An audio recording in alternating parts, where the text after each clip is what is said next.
We've got a voice here to change the country. We've got a chance in a lifetime here to impact the way we want it to be.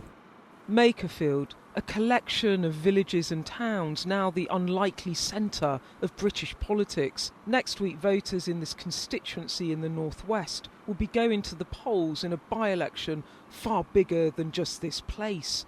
Greater Manchester Mayor Andy Burnham's running to be the Labour MP here. But his ambitions go far beyond Makerfield's borders as he eyes the keys to number 10. And voters in our focus group in the constituency were all too aware of what's at stake. Here's what they told pollster Luke Trill of More in Common about the man at the heart of this race. I like him more than Keir Starmer. I think he's more for the working class. That's how he just comes across, like he's one of us. I've never supported Labour in my life, all right? If I vote Reform or one of the others, will that change anything for Makerfield now? No, it won't. Will it change anything for the country? No, it won't.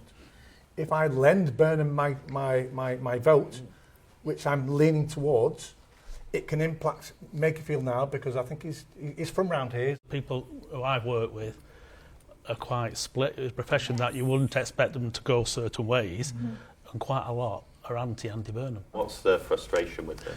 Just what they feel he hasn't achieved or what he hasn't done for Manchester itself. Some questions around Andy Burnham here, and plenty of questions too around the man standing for his main competitor, Reform. Rob Kenyon is a bit wet behind the ears. He's not going to be able to make any real changes for us or for the country. Reform did very well in the local elections here last month, but past comments made by Robert Kenyon on social media have caused controversy, with some of his remarks too rude to repeat. Women can't drive or give directions. I'm sexist, sorry, but I am. European women all have really good figures and are good looking. And then he contrasts this with English women, writing, they don't care, just walk around with their fat bellies and odd shapes, pushing a pram at 16 in their PJs. Does this shape how you think about him as a political candidate or not? He's your average narcissistic, sexist man, to be honest. I'm not offended by any of those comments. I've heard most of those comments from extended family members. It's the kind of thing people say. I don't think it necessarily represents exactly what you believe. It's unfortunate that this is a by-election. I think if this would have been a general election, I think he'd have walked it. And when it came to policy, be it on welfare or immigration, voters here feel let down by Labour. I think we need to shake up the welfare system. I don't think it's about cutting the welfare bill as in lowering the amount of money that people are paid. Labour are good at giving money away. We've talked about benefits before. Yeah, definitely. But they're not good at balancing them books. This group of voters was selected by a polling company and is made up of people who have or are considering voting for all the main parties standing, and they're clearly thinking very carefully about how to vote this time.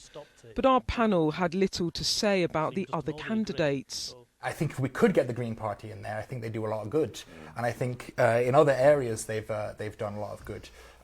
But again, you've got to vote tactically. I really like Rupert Lowe. Yeah. I think he comes across a lot better than a lot of other politicians. I think that on that Question Time programme last week, I thought the Conservative guy came across really well. The Liberal Democrats, have any of you heard? I don't know much about them. No.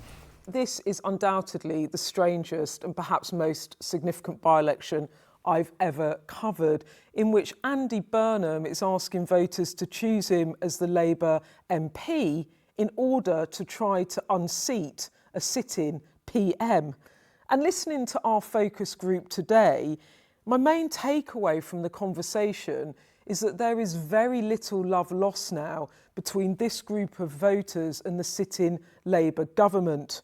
So if Andy Burnham does win in Makerfield next week, it will be his personal brand that carries it. An election to be decided by 76,000 people who live in Makerfield. It will have consequences for millions more. I would never have been involved with.